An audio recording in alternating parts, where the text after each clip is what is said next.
Hello. Welcome everybody. Did I get you off guard? Well, welcome.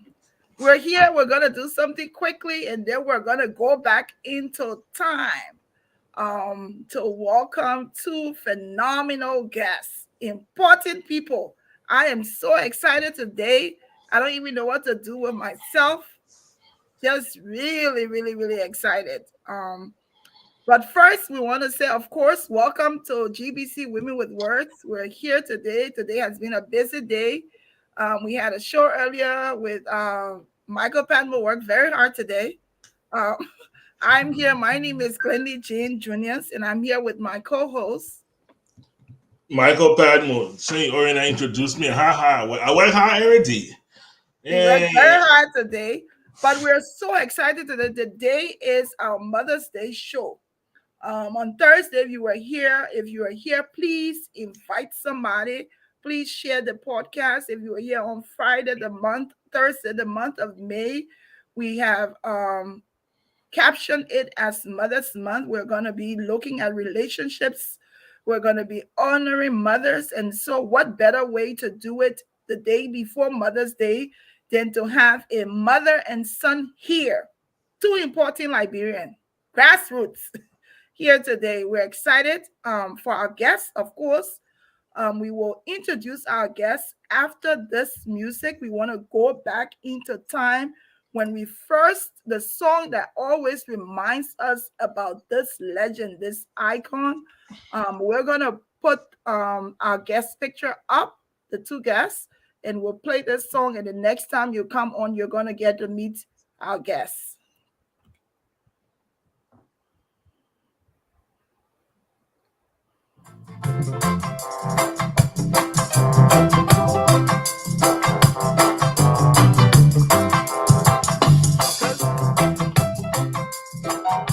Michael, you gotta dance.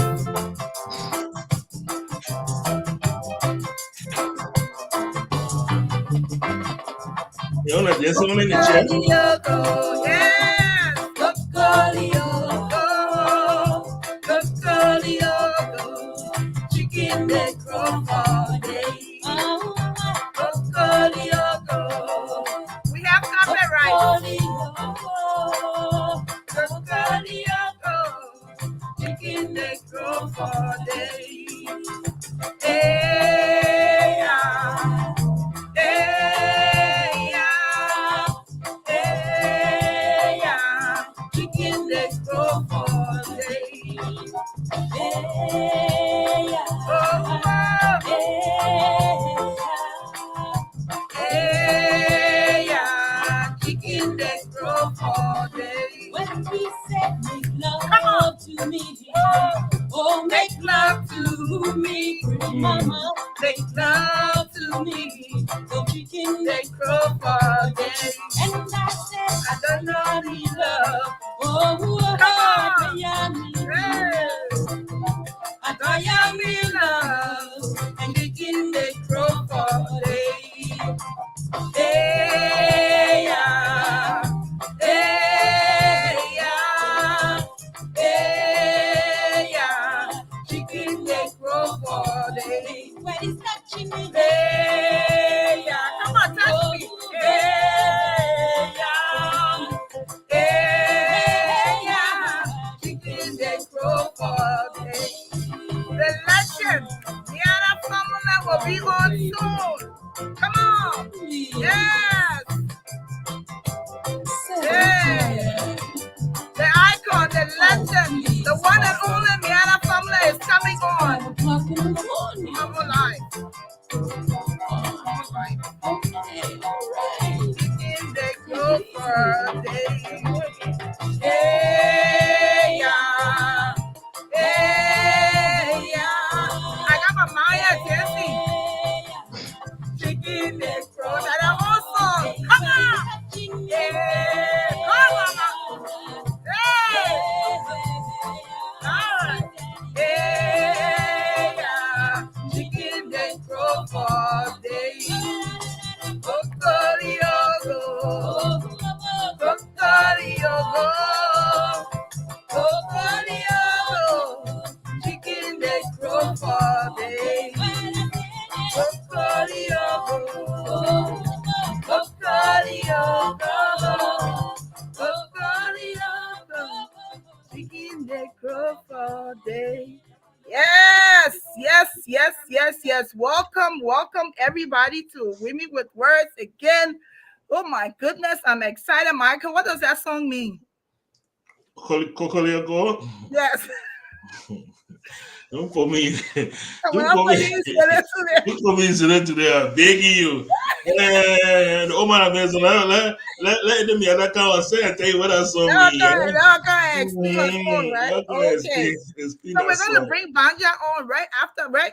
We're gonna bring him on now so he can tell us about this song. This is the song we went back with, so he can tell us. So Michael, you want to explain? I trust my brother Gbanjah to explain this song to the fullest. So, ladies and gentlemen, if you're watching, we want to welcome to our platform Mr. Gbanjah Carter of the Carter Project. Hello, my brother. Welcome. What's up, Penny? What's up, Michael? How you doing? We're doing good. We're doing good, man. We know you're busy, but we appreciate the fact. We know that you're extremely busy with the new music, and we got to talk a little bit about that sexy new music. I see my brother was balancing song on our way. We'll talk about it later. We'll talk about it later, but want to say welcome. The fact that you can take off your time to come here today, it says a lot about you as a son. And it says a lot about you, about your relationship with your mom, that you're here to honor her. The Oma still getting dressed. She said we should give her time. She getting dressed. She will come. But Gbanjah is here. we're welcome. We want you to tell us a little bit before we go into the interview. You heard the song. That is the song I remembered from way back then, Kokoliogo. Way back then. So I want you to tell us. I was asking Michael what this song mean because you're asking me, you know the meaning of this song.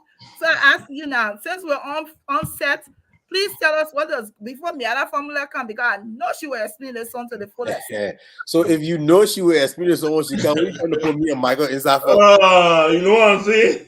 I won't make. You know what I'm saying? You know what? Before my time, I don't know. So okay, we'll wait for Ete Miatta to come and explain this song. But let's talk about you. Let's talk about you when she comes on. Then we'll see. Let's talk about Gbanjah Carter, the man Gbanjah Carter, and what he's in for. Who is Gbanjah Carter as a whole? I mean, you know what? Every day I'm learning more about who he is. So I myself learning more and more every day about who I am. Coming from the background we come from, you know, and living abroad and forming, because most of us have lived most of our lives outside of Liberia.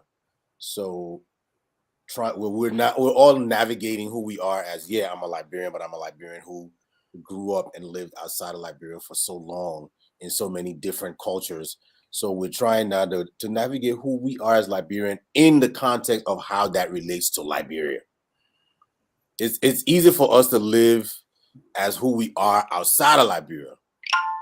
But once we go, you know, to the point where, okay, living in Liberia as who we are now. So I'm still navigating who I am as a Liberian living outside of Liberia, trying to see what it looks like in relation to Liberia. So there's no definite answer for who I am right now. So you're still finding yourself as you go. So tell us a little bit about Gbanjah Carter, the artist. Oh, that's a lot easier. As an artist, the Carter Project is just a collection of influences as far as my musical influences. See, because you gotta understand, like we grew up in Liberia in a time where there was no radio format. So every genre of music was on the same radio station. So that's how I learned. I learned music. That's how I listened to music. So my music that I create now is a mesh of all of that. You know, so sometimes it feels like it's a R&B song. Sometimes it feels like it's a country song. Sometimes it feels like it's a rock song. But that's how we, grew up listening to music in Liberia. If everything was on 89.9, that was it. That's it. If you listen to 89.9, you heard everything. You heard Kenny Rogers, you heard Michael Jackson, you heard everybody on the same radio station. So, my music is just a reflection of that. Okay. That's amazing. That's amazing because I've never really thought about it that way. A lot of people that I meet that are not Liberians, and they inquire about what is my musical taste, and when I tell them everything, they seem a little taken aback, and they want me to kind of focus, like, yeah, I mean, but I'm like, no, I like everything. It just depends on the day. That's really and that's really an American structure. All music has to be boxed and put into specific categories all the time. Whereas we didn't have that many outlets, so everybody had to listen to this, to the same thing. Yeah. So that's how your musical tastes were influenced, and we had such a broad spectrum of music we listened to. So yeah, when you tell people, I listen to this, I listen to that, it will confuse them because a lot of times people here are not used to that. They have to put you in a box. Yes. So what I want to, I really wanted to ask this question when Miatta was on, but I'll ask it now. When did you first realize, or where did your passion for music come from? I'm sure your mom, but okay. Here's the thing: when you have a mother like mine, you're always around music. You're always around musicians. So I guess it was just a natural gravitation. I was, to be honest, I was more of a dancer than I was a singer. I didn't become a singer till I was a teenager. You know what I mean? And it was one of those, you hear a song that you dance into and you sing along to the song. That's it. And then more and more people was like, oh, I didn't know you could sing. Or I'm like, I didn't either. You know. And then it just grew from there. But I started writing before I actually started singing. So it was just it was a natural thing. I was always around good musicians. Yeah. So when you go out to sing, there is probably a tendency for people to always link you to your mother. How is it able that you're able to structure all on your own? Like, I'm Gbanjah Carter, I'm not Miatta's family Only son. Liberian people do that. Only Liberian people do that. You can't blame us, my man. Yeah. I mean, and it's to be expected. It's to be expected. But only Liberian people do that. And I mean, to be honest with you, I don't mind. It's one of those. Okay, if that's what will get you there, fine. If that's what if that's what would get you there, she'll be back. If that's what will get you to the show, fine. But once you come to the show and then you see the show, you're like, oh yeah, that's totally not what I expected. Yeah. So, and like you say, I mean, I've listened. I've listened to. I mean, the first song, of course, from the Carter Project, I got that. But then, of course, I went looking. I went on iTunes or whatever you call it, Apple Music. Yeah. And I went looking, and I found the other ones. And now I started to play, repetitiously, the other ones. And like you say, you can't really play sing any one genre, from one to another. It's an amazing feat. So let me ask you, you started in a musical family and, you're always around music. But how have you tried to make it your own? Like, to find that place like, okay, this is what I want to put out. And what when you put a music out, what do you hope the audience get from that music? You know what, to be honest with you, it's really when I write, I tend to write from a more personal or more emotional, my emotional standpoint at whatever it is at the time. So it's not necessarily that I have to be in that situation, but as a songwriter, I think it's very important that you write or express things that people can connect to, people can relate to. As human beings, most of us are seeking connection. So what the music is supposed to do is supposed to make you feel. It's supposed to make you feel that connection, makes you believe the story that the singer is telling. So I just try to make music that I think I would like to hear. I would love to hear someone talk about this, or someone say, this is how I'm feeling about something, or this is what I'm dealing with something. So I just try to make music that I think people can connect to on an emotional level. Okay. All right. So I see that our legend is here. I'm gonna make sure she come on this song. I need to hear what the meaning of this song is. So Auntie Miatta is here. That cool water you drinking, Auntie Miatta? Welcome. Coffee. You drinking coffee in the night? Yeah, he said he's drinking coffee in the night. He on you already. Oh. It's not night yet. It's not night. Night at 11, 12. It's something. Welcome, into Miatta, the living legend, Miatta family. What better way for us to celebrate Mother's Day tomorrow than to have you on here? Like I said earlier, the fact that let me tell you, I don't know if you can see the joy in my heart, but I've been looking forward to this day for a whole year. Every time I try to get I owe you to get this Gbanjah kind of man, he keeps telling me, oh, he making this, he making that, and all the stories in the world. I be working, man. I be working. So I was like last day with Eddie and I said, you owe me Gbanjah is gonna. I said, Jesus, my Mother's Day could not even be any better than to have. He was in a good mood. Yes, I know he was better in a good mood. But Eddie, I don't want to. Caught me. You caught me on a day that I'm not doing anything today. Well, thank God. Thank God. But it's a pleasure to have you and your mom here.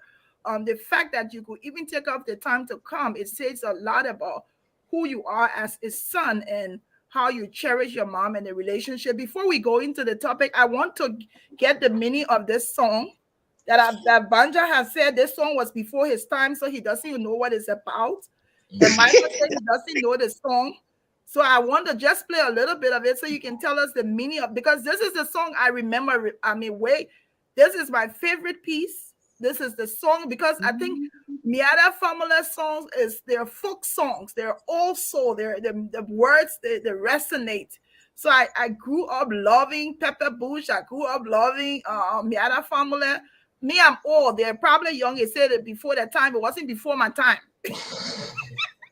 So I want you to tell us, let's play a little bit about this song that we know. Mike, we're sticking to our story. That's it.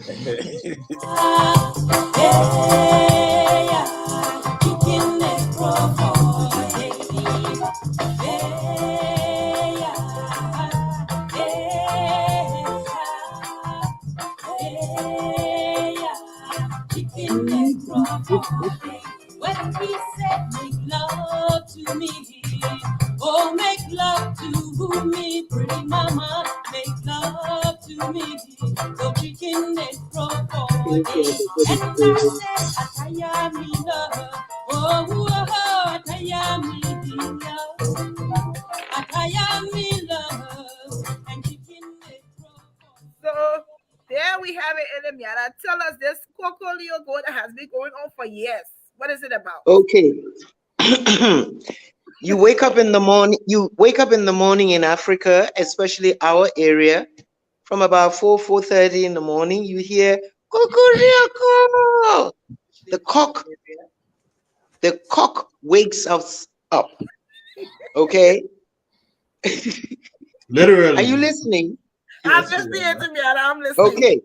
Yes. So you have the two-legged cock that wakes the population, the community up.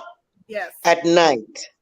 And so basically I've taken a setting where not only does this two-legged cock come to wake us up, but then you've got our male partners, our friends, who come from out in the morning drinking and waking you up to crow. And they're also two-legged. Obviously.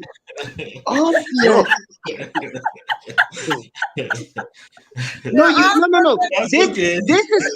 This is so surprising to me.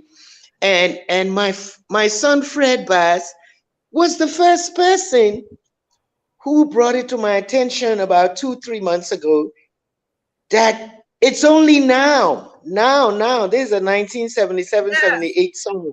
It's only now that you people are grasping what the song was saying. All that, you know what, Happy? Well, all that, and that moaning and cooing. Where did you think it came from? But listen, I really linked the song to a rooster crowing. Never really dawned on me until just before the show. Michael asked me, you know the meaning of that song? Then when I played, I said, oh my God. And until now, is when I caught on to it, believe it or not. It was very risky. It was very risky at the time. And I took an old folklore because Chicken the Crowford Day, I first heard in Sierra Leone. And basically that was Kokolioko, Chicken the Crowford Day. I put in the other words and tried to create the scenario comparing it to the cock. So that was what it was. So when I try, and I'm going to interpret this song a little bit more, and then we're going to move on. When I listen to the wordings now, and I see that even in that song, for these Adam sons who came home drunk, the woman was the powerful one, because he's begging the woman to make love to me. So Eve daughter's always been ahead. Why does it have to be a power dynamic? No, it always is for them, man. No, and Glendy, you're right, and I'm saying, it doesn't have to be any kind of a conflict in thought. Yes. The mothers, those two those two young men that I see sitting there, Uh-huh. how did they reach this earth? I know. They say they're going back in time. They know the song. You see, so the woman has always been powerful. Unfortunately, the history of colonialism and then religion and the distorting of the culture, somewhere along the line, put women in the submissive position.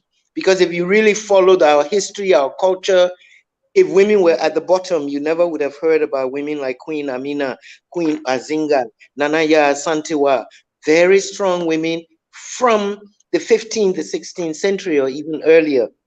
So I never have an argument with men vis-a-vis,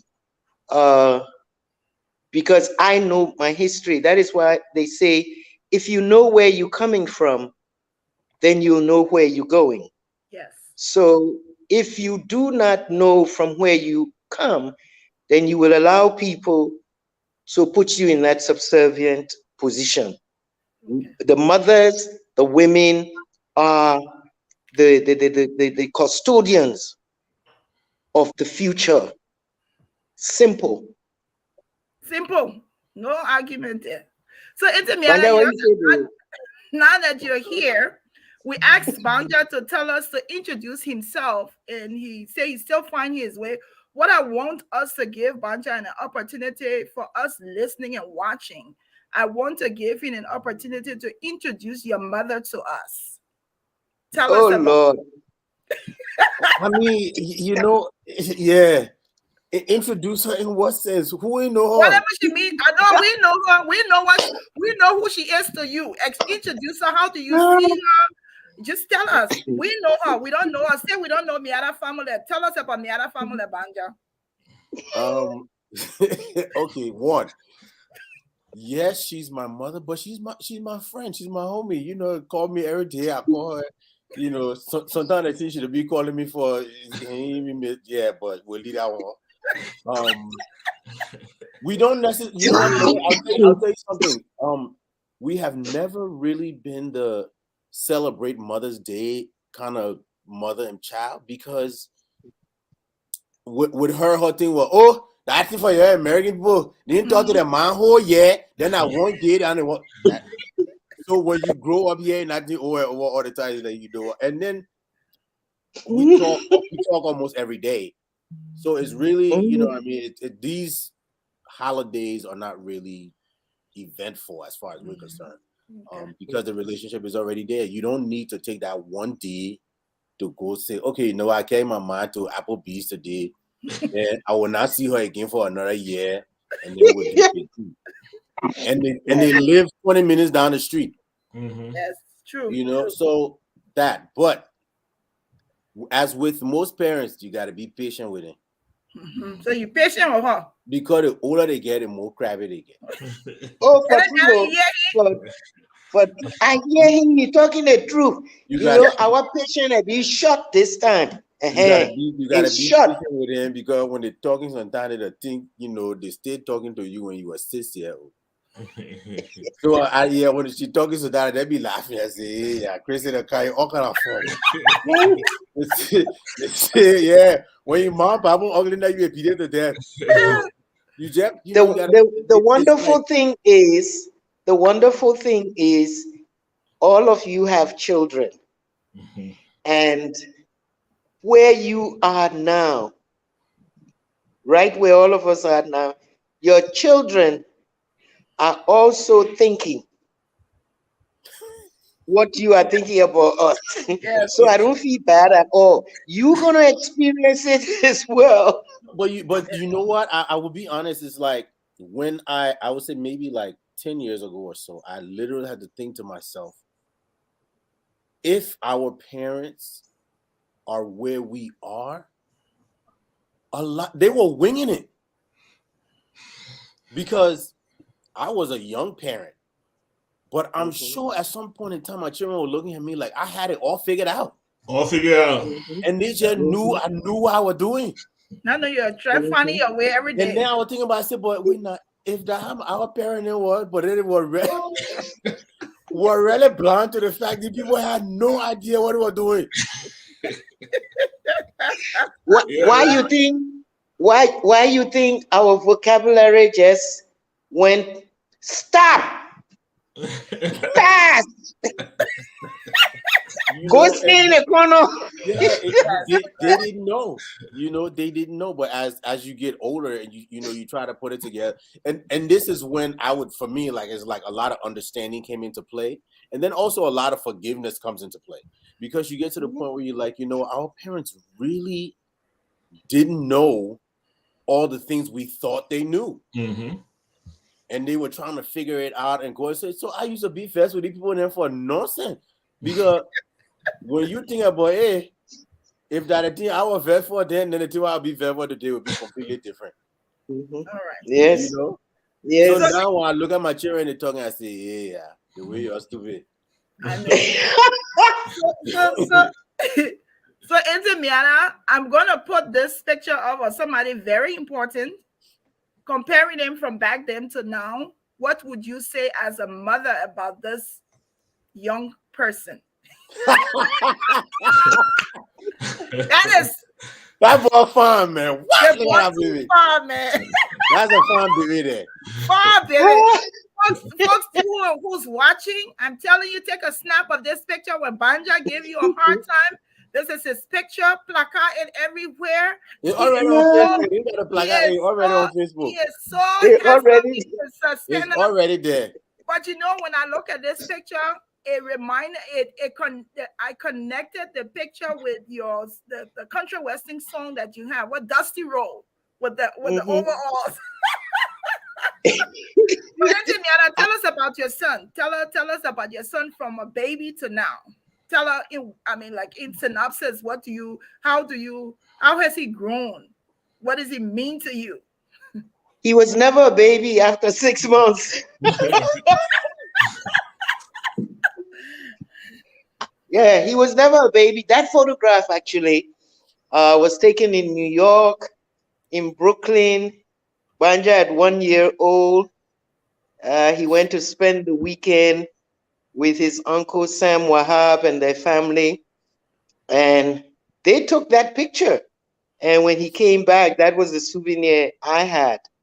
But like I said, Gbanjah has, Gbanjah has just been different. 9 months old, he wouldn't sleep. Gbanjah has never been a sleeper in the night. So I would be tired, ready to go to bed, now feed him and everything, and he still wants to play. So I would put him in his playpen, because then he could stand up, put him in his playpen, put music on, and try to get some sleep for myself, because I had to go to school the next day. And Grandy, that child would be up dancing to the music. When he get tired, he sit down in the pen. Another one come on. He would be dancing until he danced himself out, like 3:30, 4 o'clock. Then Gbanjah would lie down right in the playpen and go to sleep. Never a regular child. Even till today. Even to today. That was me 4 o'clock in the morning. I know, right? I know he get going. Yeah, I know his sleeping time. And when somebody says, I'm coming to call Gbanjah, I look at the time. If it's like 9 o'clock, I say, no, don't call him. Because he's not going to be up. He goes to bed at 5 o'clock in the morning. So you're safer calling him at 11. If he gets a call from me at 5 o'clock in the morning or 6, he knows there's trouble or his problem. Yeah, that's how you work it out. But I want to tell you all this wonderful story about this boy. I'm in New York working. Gbanjah is 3.5 going 4 years old. When I say working, I had a gig that night in the club, some club in Brooklyn. And all the girls wanted to come to the show. Kalista, Nede, Edith, all of them wanted to come to the show, but who will leave Gbanjah with? some wise person that said, "Boleh kia Gbanjah." Mm. To the So club. we dressed So the club. we dressed Gbanjah up in a three-piece suit. You know the ones for the kids. Three-piece suit with a bow tie. And we take Gbanjah off to the show. Of course, I'm the artist for the night, so nobody's going to argue with me because I have a child with me. So we go in the club, everybody's sitting, drinking. Then I come in to perform, and Gbanjah and Edith John grabs Gbanjah by the hand and said, "Let's go dance." And Gbanjah is there dancing. By that time, he was already, he was already a dancer. Gbanjah is dancing, pulling all the strokes, etc. There's a man sitting in the corner watching, just watching Gbanjah. Next song, the man still staring at Gbanjah. So when I finished the set, he walked up to me. "Excuse me, ma'am, I don't want to be rude, but can you tell me, is that a child or a midget?" Because he was behaving so grown.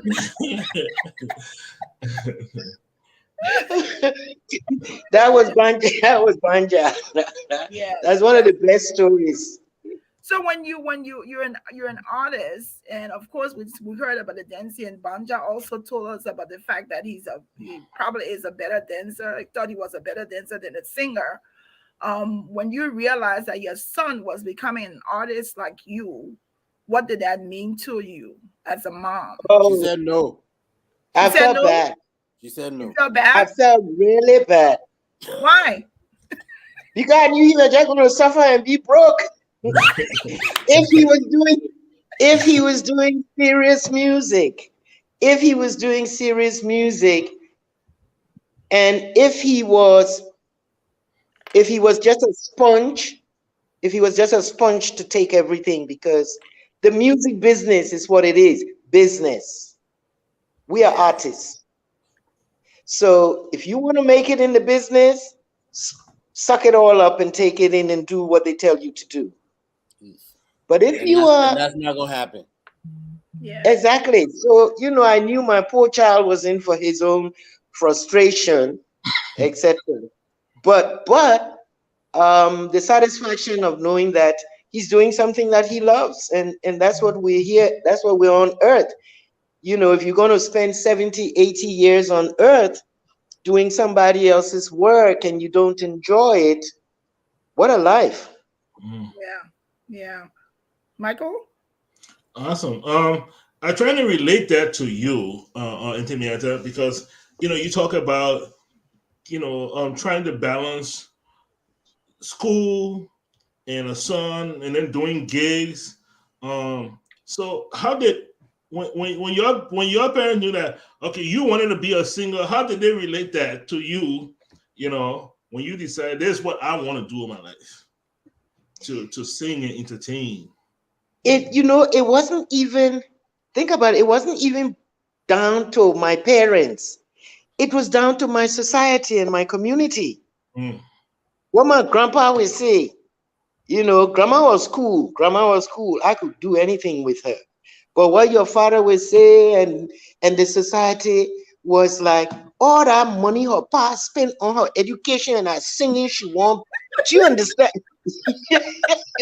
Yes, because because in the 60s, I mean, only, and I don't want to be a part of that stereotype, but the young ladies who were singing in front of bands and stuff were considered, how do we get, Wayward. Wayward. wayward Where was? girls.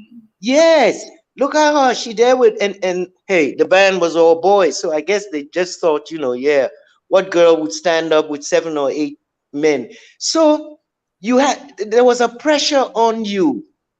There was a pressure on you. I knew that I wanted to sing by the time I was 10 years old, but I was not able to get that endorsement or feel comfortable enough within myself, knowing I'm doing something my parents, my community would be proud of. It was, it took a while.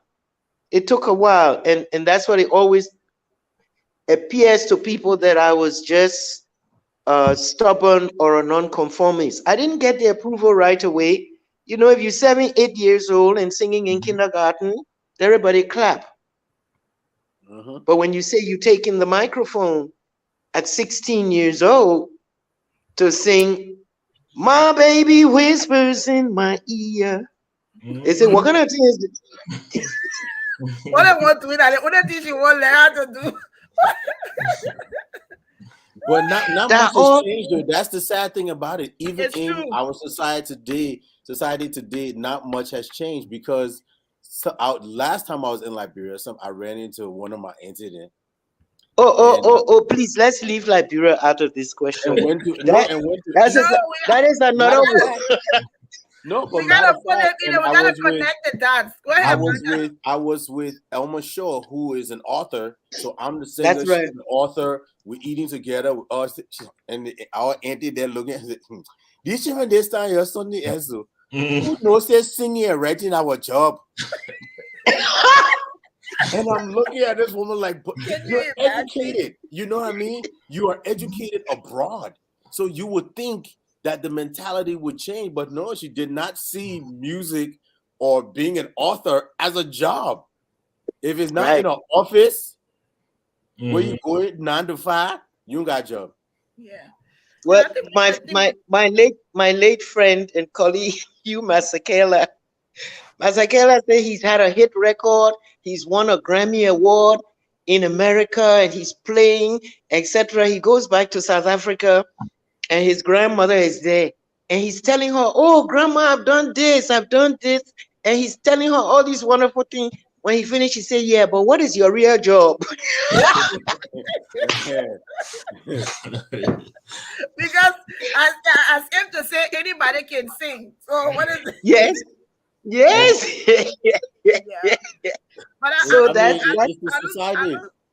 think that's the society. I don't think that's gonna change. Which is kind of sad. But one of the things you said that kind of caught my attention, I'll link it to families, is like the first person, maybe your mother would have been accepted into Miatta that yes, you wanted to be a singer, but it's like, how do you go and tell your dad that this is what I want to do? I want to be a singer.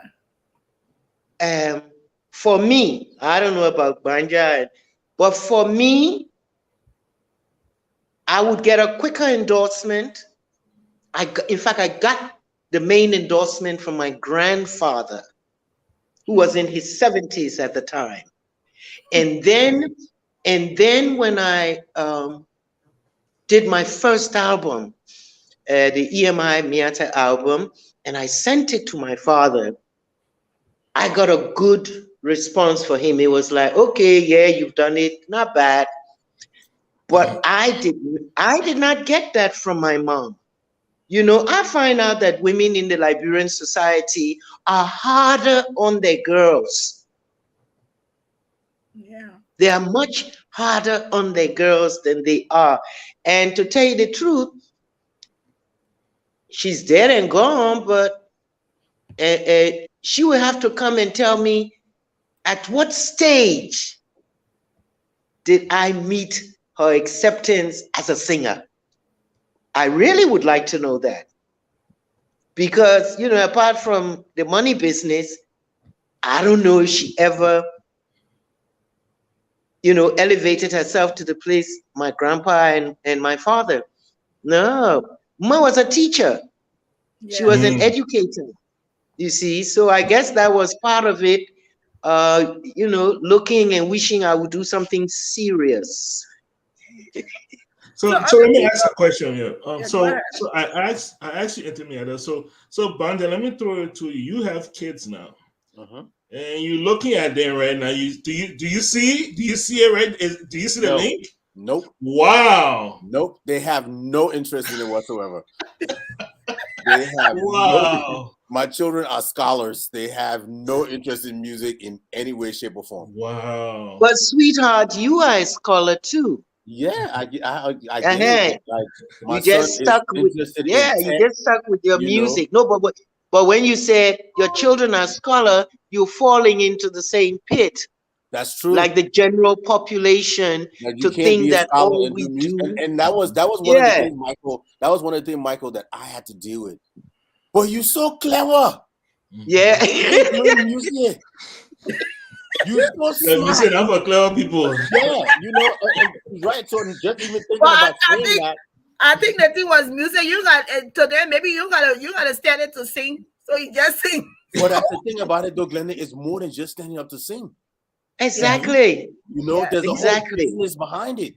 There's Yeah, writing. yeah. There's publishing. There's a whole industry they behind won't it. know So, that part. but yeah, oh yeah, my grandma told me the way you already smart. I don't see why you. I say what? There was somebody else. Sharon is asking. Did Mary Branda accept your career, Gbanjah? No, No, no, I'm telling you, she didn't. She didn't. no. But mind you, I have to say that every time She's not he. She had a call coming in. She probably had a call coming in. Yeah, but Yeah. no. She Sharon, she didn't, and it wasn't.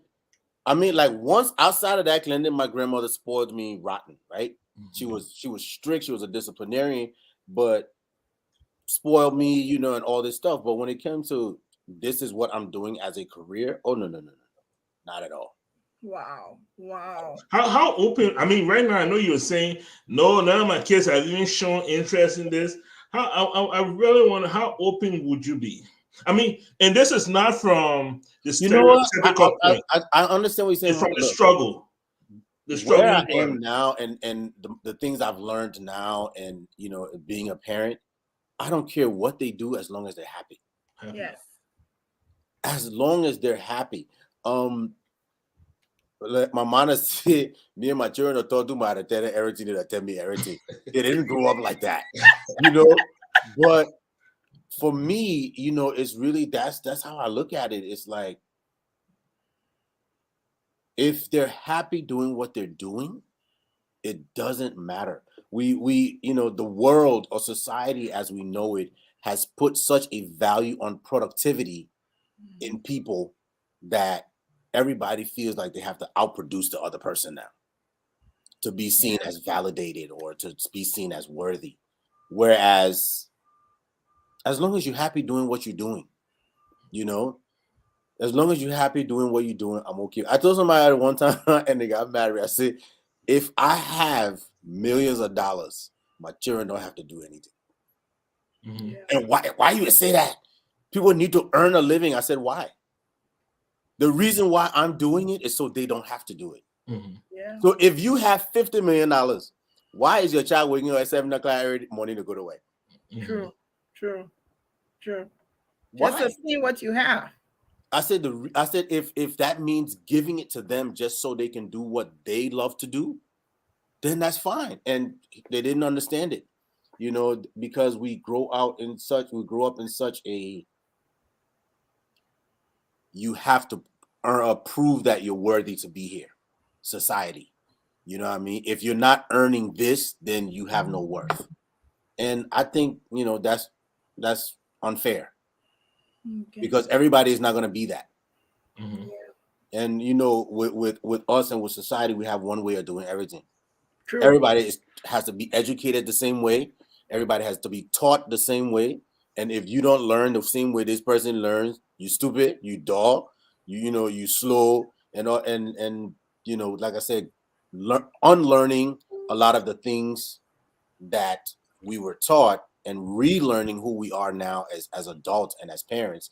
I wouldn't care if my children decided to go into the arts, not go into the arts. It doesn't matter. As long as they're happy and they're fulfilled doing what they do, I'm okay with it. Yeah. Like you have Fred Bass yesterday, he's never been more fulfilled standing in Pupu.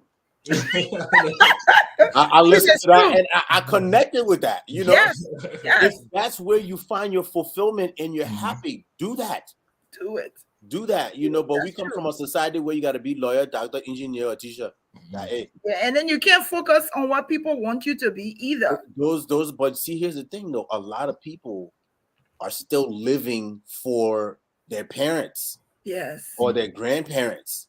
You're so desperately seeking that approval that you will sit down in a 30-year career that you hate. Sure. And then you find out later on, like, okay, so the woman died last year. Oh yeah, that man left. I think he's doing this now. Mm-hmm. You had to wait your entire life until this person is no longer around to chase your happiness, to follow your dream, to follow your heart, which is, is really stifling to a lot of creatives because there are a lot of talented people in our society. Yeah. But our society is not going to give them the opportunity to show that they can be those people because you got to be a 9-to-5er. Because I did it, you have to do it. And that's just how we look at it. So I think, like I say, our generation will be better parents than our parents were. So I wanna play this song. And I want you to tell us a little bit about it. I was sorry that we had to lose Enter Miatta. Hopefully she'll come back before we end. If not, we'll just end the rest of the interview with Gbanjah. We're excited that he's here. Thank you for joining us. Of course, we're talking to two musical icons here today, celebrating women and mothers. So I want to play this song that was sent to me.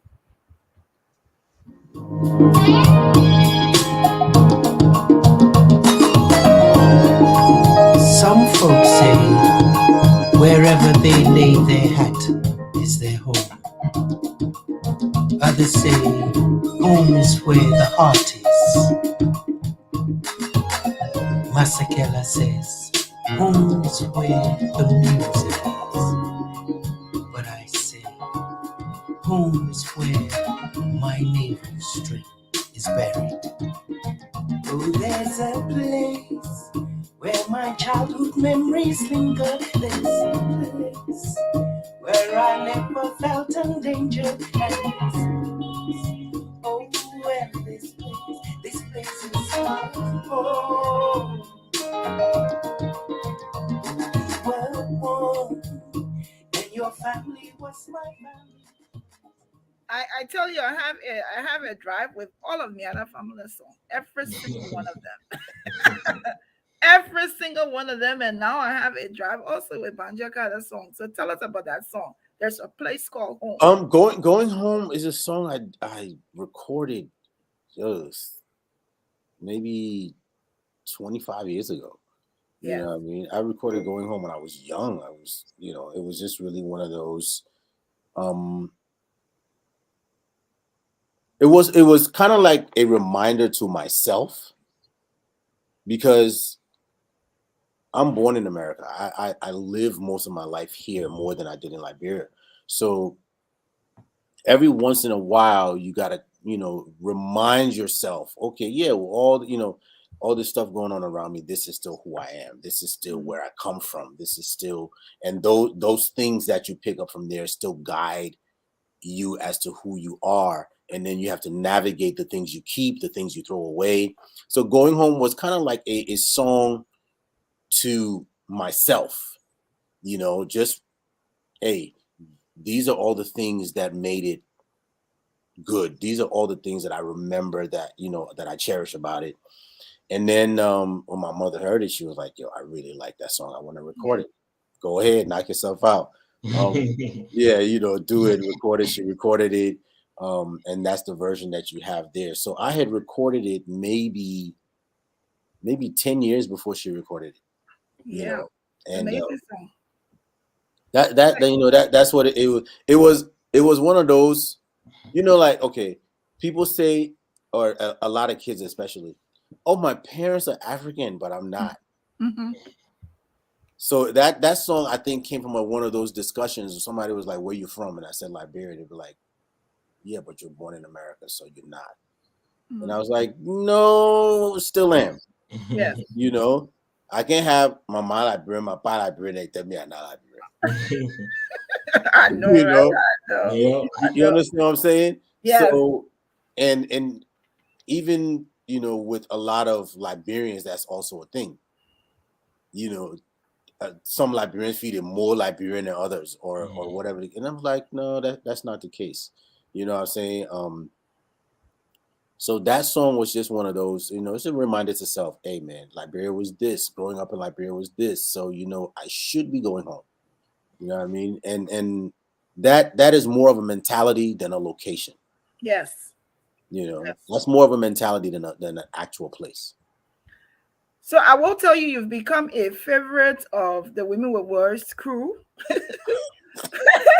With us co-hosts and with the page. Everybody loves Gbanjah. That people are even asking on this live feed, is Gbanjah going to sing? No, he's not. So No, he's Gbanjah is not. saying no, but we're gonna play Into Miatta is asking if we're still on. We just have about a few minutes together. Let me see if she can come on proper to say goodbye. Michael, continue with Gbanjah. Let me So man, we grew up with with Luther, we grew up with Marvin, Yes. And so the other night I'm sitting there, I'm in my Luther mood, and I'm like, you know what? Let me put Gbanjah on. Let me put some Gbanjah on. I know this guy, and stuff, but it was very, for me, it was a transcending place, that I could listen to music of somebody that I kind of grew up knowing, and Yeah. like and stuff like that. And I could sit down and talk to my kids. Like, they didn't even know you're Liberian.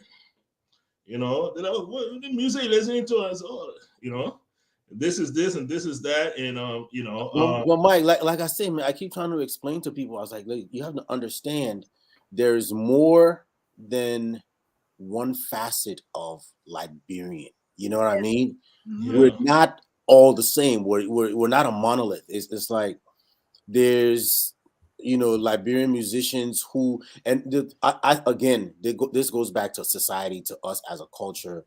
Once you're doing anything out of the norm, what we consider to be regular, once you step outside of that, that's when the critics come.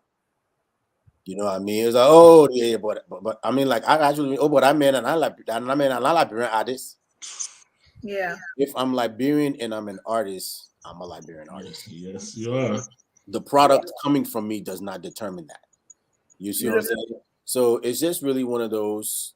We have to show, what I'm saying, there's more, because there are Liberian artists now who, some of them send me music and I listen to their music and I tell them, like, you're in the wrong place. They're in Liberia and they're making incredible music and they're incredible artists, but I already know how that society is going to stifle their growth. You know what I mean? And that's the mentality that we have to change. Yeah. We have to get people to understand that you can get everybody from a Luther to a Michael Jackson to a Kenny Rogers to a Lucky Bucket to a Bucket. You know what I'm saying? Yeah. All of them can come from the same place, and all of them can make good music. And there is a group of people or a market that will want to tune into that individual artist. So for me, is like I said, I grew up in a time in Liberia where music wasn't, relegated to one thing. Mm-hmm. So it was an advantage for me. So let me ask you, so now you've talked a lot. I mean, and this is when I see the fact that I've known you for a while, and we, I've seen I follow your page, I follow your thought process. So when I see you, I see more than Gbanjah the artist. Mm-hmm. I see, your, like, how you think about things, worldviews, just in all kinds of perspectives. But knowing what you know and what you've experienced, have you thought about how you might pass it on to young musicians coming up, and how can you create that bridge that's not there for the that will continue to come up from where we're from? Okay, from especially coming from where we're from. Yes. I look at it like this. We first have to change our thinking, and that's all of us. With children, like we all, with youth, I shouldn't say with children. With youth, there is a sense of immortality. So young people don't feel a necessary need to listen to you who've done it before, unless you have something they want. So the person who is, the legend, or the person who's been doing it forever, or whatever the case is, if you don't have $1 million mansion or a Bentley, they're not listening to you. But the rookie who has those things that they desire is the person they will listen to, and that's where a lot of things get lost. We see, as Liberians, we respect validation from outsiders. Like, I was always me. I was always making music. Liberian people always know I was making music. It wasn't until I started getting booked to go to Abu Dhabi or Qatar, and then everybody like, oh yeah, Gbanjah's music. No, it's the same guy. He's doing the same thing. But now that I have validation from outside, or from the West, or from wherever, what I'm saying, it tends to push things further, which is good. I don't mind it at all if it allows me to show that we are more than one facet of music. To show that, yes, we can compete in a Western environment, and we can compete in an African environment. We can compete globally, what I'm saying, with authentic, real good music, and talent. So it has to be consistency. We have to keep showing, that it could be done. Before George Weah playing football for Gbanjah. Yes. You understand what I'm saying? Yes. Before George Weah became a global success, parents didn't want their kids to play football in Liberia. Like, Gbanjah were playing football. But he changed that because of his success. So what it takes is continuous global success of us as artists from Liberia to make parents comfortable in their children saying, I want to do this, and children saying, I can aspire to be that. So they have to have something that they can see to say, I want to aspire to be that. So it's consistency. We just have to keep doing it, and doing it at a high level for them to see the success in it. So as we come to the close, I want you to tell us a little bit about, I want to focus a little bit about you and the Carter Project. Just tell her about the music, what you're working on now. I'll tell you the truth, and what you're saying is so true. Some of the people, I had a lot of people come ask me, who made Loving Me? Who made the song? Oh, the Loving Arms, right? Yeah, Loving Arms is great. I'm like, that, like, who made it? Is that a Liberian? I'm like, yeah. Who's a Liberian singing? Yeah. Can you send it to me? Yeah. Where can I find it? Go to YouTube. Go to go to Spotify, iTunes, wherever you stream. It's there. Where have he been? Right there. So it's like, so tell us a little bit. We are glad that we have this platform that we can showcase your work. Yeah. And also Mark and I, we fuss all the time, but he tells me. We fight, we will argue, and then in the end I'll just let it go and just do what he wants me to do. But I think his support has been incredible. It's amazing. It's just amazing. And it's not, what I see with Mark is not just about you, and we're looking for a show to bring him on to talk. It's like every artist's work that he sent to me, he just have such deep passion that when I said no, he gets upset. And I just know that's how passionate he is. I tell him all the time, you cannot always expect people to see what you see right away. Yes. It takes time for some people, and with him, he's so passionate. He feels so deeply about it. I say nobody can talk bad about me to mine. No. You can't do it, and that's the thing. Every artist needs that support. You see what I'm saying? A lot of artists don't have that, and it doesn't matter who the artist is, no matter how big you are, the support of your core is still very important. You see, so every artist needs that support. Yeah. But that's where we are, man. We send in the music. It's nothing new. It's new to a couple of people now, but it's always been there. Yes. It's always been there. And I thank him. So now we're good friends now. We're not fighting anymore. So he will send me something and then I'll share it, and and then we'll talk about it. But I'm looking for the time to bring him on because I think he's done a lot of work in the background for a lot of all of it. All of it. Yes. I just make Yes. it look good. He's the one doing all the work. He's done a lot of work for people that people don't know and people don't see it, don't appreciate him much. I mean, as much as I've been saying, no, not right now, I can't do this, I do appreciate it. I see the passion that he has. So, Mark, if you're watching, thank you for what you do.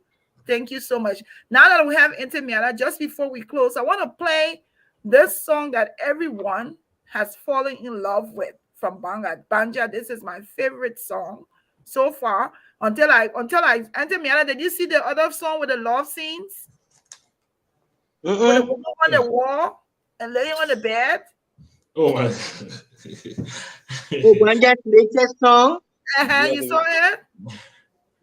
I saw like 30 seconds and I said to myself, what they bought me here, so?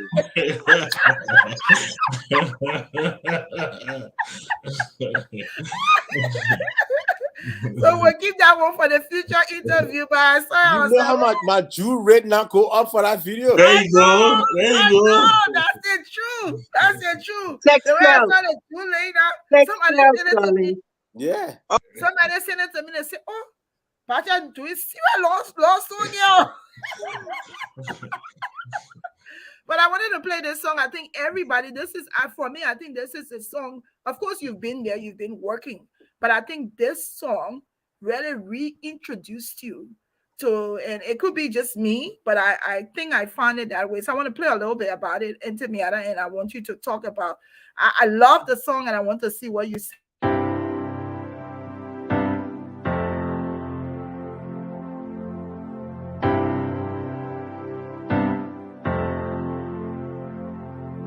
I said, baby, can I talk to you for a moment? Seems like I'm really feeling kind of lonely. Yeah. No, I can't wait to see you again. Oh, baby,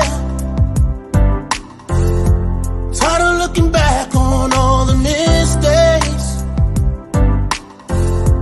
Being on my own ain't worth the heartache. Trying to find my way right back to you. Ooh, I would walk 1,000 miles just to get to you. Walk the oceans, cross the desert if you want me to. Ain't no mountain high or valley low. Your love's the only thing I know. Here I come, baby, right back to you. Loving arms. I know that song by Gbanjah. I tell you that song. Somebody I found the person's son. When we find me, you better be ready to come sing it there. You better be ready to come sing that song. He come in, man. He come in. Baby, I gotta fall in your loving arms. Come on, into me. Tell us about this song. This is my favorite song of Gbanjah. He come in. I thought I loved Dusty Road, and then I heard this one. It's like, let's just stop it for me. Tell us about this song for you. Is that the Dusty favorite Road? one yet? No, this one, The Loving Arm. Is that the favorite? What's your favorite song of his that he's done? My favorite song of Gbanjah is Going Home.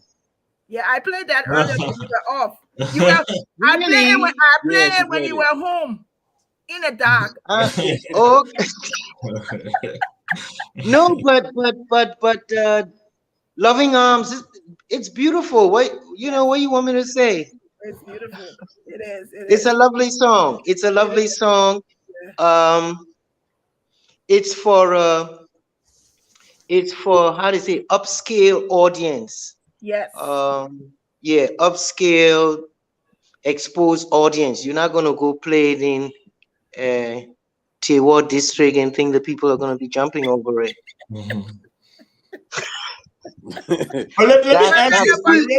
That Queen music. It's Queen, but it's nice. I mean, It is. It's a very nice song. I I think want to ask this, and then Miatta, before I lose us. I know you mentioned you call him, Masakila. That's another legend. oh yes. But it showed that you guys were on a first name basis. That's the elevation of your relationship. Tell us if you can tell us a little just about meeting such artists, such what I term as musical gods that walked among us, and and being able to collaborate with them. I feel sometimes we lose that, and you get our NT, but our NT they're big things, Yeah. Yeah. and But if you share our check audience. check this out. Check this out now, and I'm sure Gbanjah will back me. When artists meet, no matter how big a star name they are, when you meet another artist, you're just regular people. And so for me, especially the time period that I met Masakela back in 1974, he was an African artist. Oh, meet Miatta. Oh, she's from Liberia. You're an artist, and you relate like that. I met Fela. It was the same thing. It was not that I was in awe. What he's a musician like myself, and so forth. So it's only after uh, when you tell others, hey, I knew Masakela. So, oh, really? Yeah. But to us, we're artists. There are going to be many people afterwards that say, oh, I've met Gbanjah Carter. In fact, I've been to a concert where Gbanjah has performed in New York. Gbanjah, what's that place you down?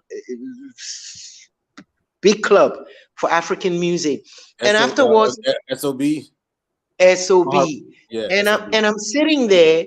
I see Gbanjah performing, and I'm looking at the right, and I see all these young ladies. My goodness. It was just like they were just standing there, waiting for him to get off the stage to jump on him. And I'm saying to myself, well, what's this? They want who came in to her laundry or keep a room clean. that person. Didn't know that one. I mean, Didn't know that one. Yeah, I didn't know that one. So, exactly. So, Run away. exactly. So, so when we meet, that's what happens. I had heard of Brenda Fassie, you'll never believe it, over 40 years ago. Because I was performing at the Duco and somebody walked up to me and said, oh, Miatta, have you heard about this singer down in Zambia? They thought she was a Zambian. And what's her name? Brenda Fassie. I said, oh, no, I haven't heard about. Oh, she's a lovely singer. And it was, 30 years later that I actually heard music from Brenda Fassie. And so had I had an opportunity to meet her, it would not have been in awe. It was like, wow, I've heard about you a long time ago. And then we go from there, So, Yeah. yes, now I look at it, I'm very honored that I interacted with these people, but these people were human, They were human beings like ourselves. They got up into all kinds of things. They had their weaknesses and strength and everything else. No stars to us. So as Do it comes, you plan on writing? yes, please. Do you plan on writing, on putting something on paper that that the rest of the world can read, that everybody can interview me? You boy, until everybody been on me, my Aunt Shirley from like 20 years ago. This person, you gotta write, you gotta write, you gotta write, and I should start writing. And every time I want to start writing, I say, me, if I write a book here, they will not publish it until I die. Gbanjah, you hear? This book, even if I write a book now, baby, they can't publish their book until I die. Yeah.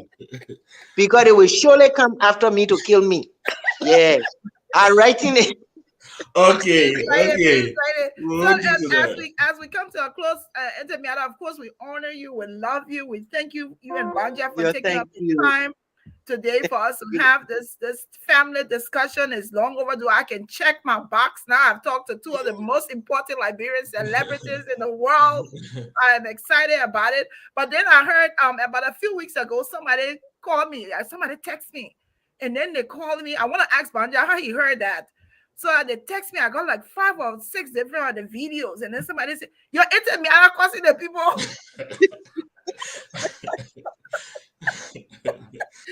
You gotta Nene, come Nene, into Nene, me. Nene, listen here. Before she went to Liberia, you know how when people go into the supermarket with their children, they get in the top. This supermarket will go into when you don't want nothing when you reach there. Don't touch nothing. Don't break nothing. You get in the speech. Before she left to go to Liberia, I gave her the speech. They Liberia, you going. You go to your friend's funeral, you turn around, you go home. Yes. I woke up the next morning, my inbox full. Mom, I said a missed call on my phone. I just look at for that. I say, hey God, what she not doing? I don't even once I see my inbox looking, I already know.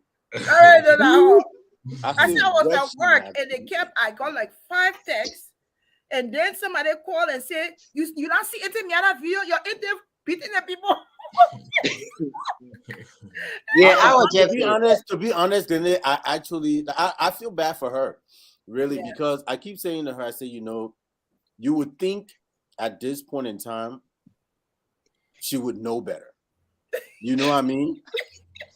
It's hard trying to communicate something to people who don't understand what you're saying. Yes. You are speaking to them from a point of ignorance because they really don't know. don't know. So you can't be mad at people who don't know for not knowing. Yes. So she be getting vexed with them, cussing and everything. I say, you trying to tell the people about a Liberia they didn't see. Thank you. You're trying to tell them about a history they don't know. And then because they don't know it, you won't be vexed with them.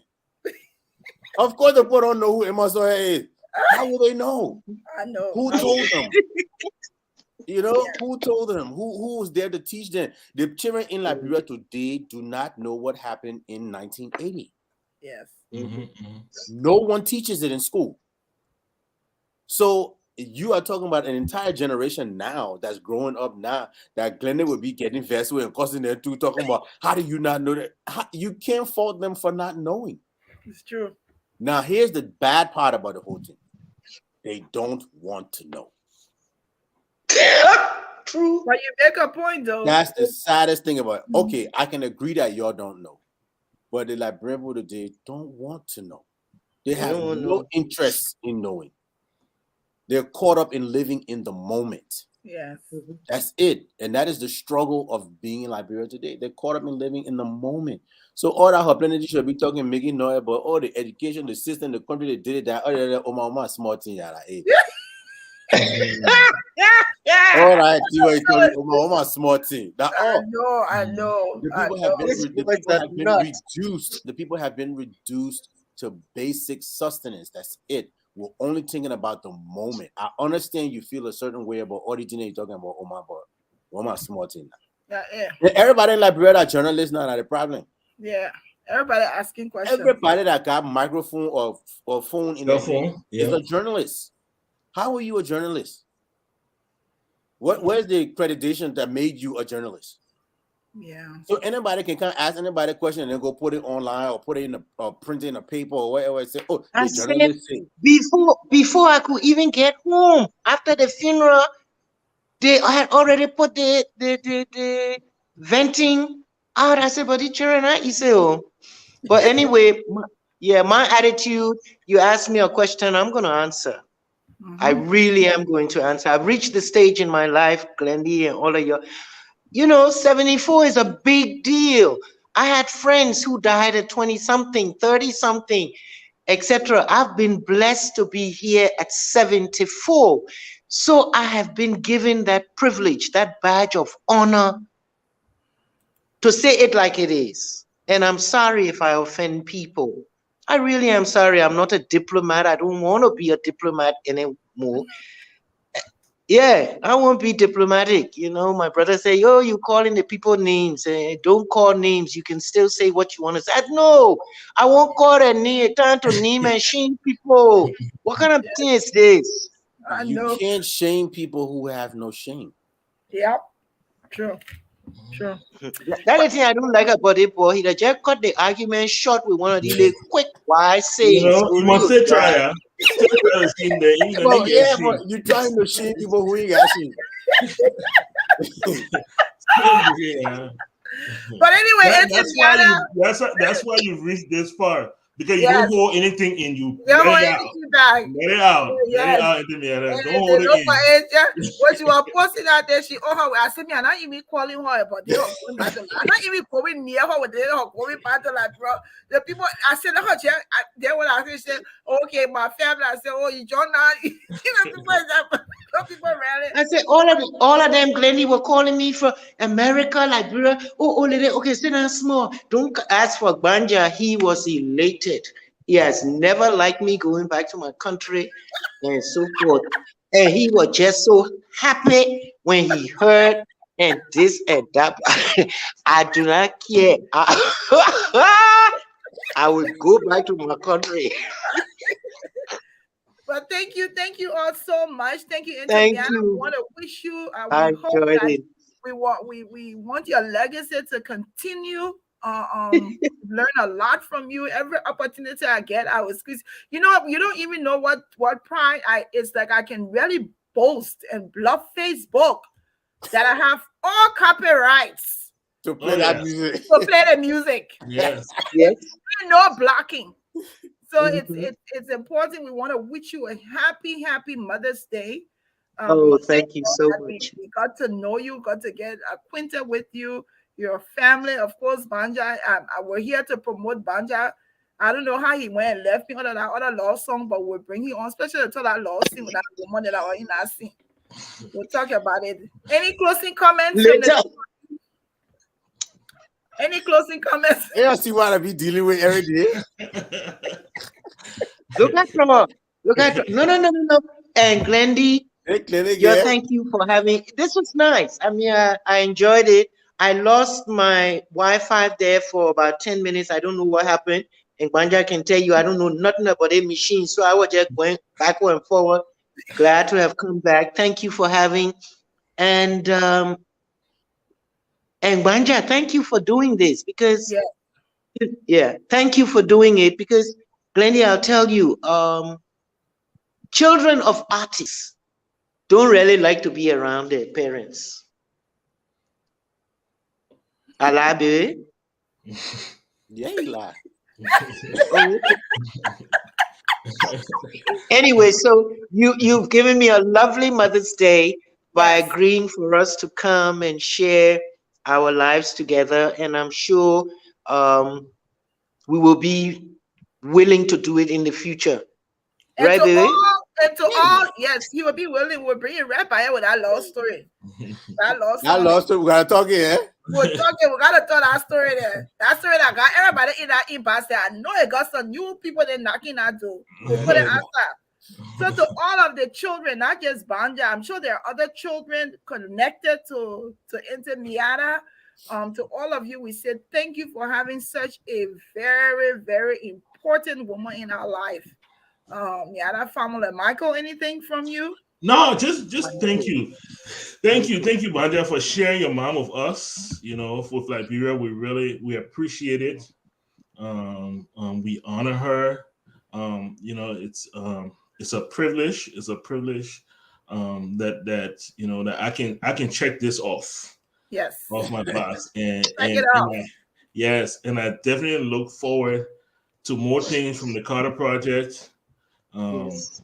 And so yeah, so thank you guys so much. We really appreciate it. And now I know the meaning of Coco Leo go. I'm going to find somebody to sing that song to. That one anyway. I said, Michael, I don't have your number, so inbox me your number. I will. So everybody, thank you so much. If the people want to go home, y'all go home. My people, the people won't go, y'all go home.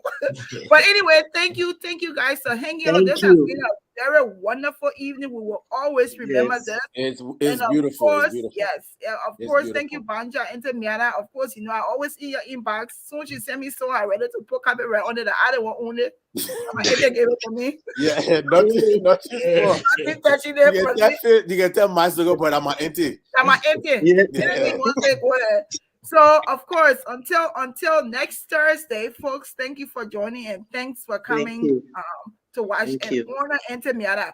Before you leave, make sure you go to the live feed for those watching and wish Miatta family a happy Mother's Day. This show is all about how tomorrow we're celebrating. We'll just be placarding the picture. I got some other picture for Gbanjah that I got. I will just be placarding tomorrow. So thank you until next time, folks. We'll see you. Thank you, Michael. Thank you. Thank you. Thank you, darlings. Thank you.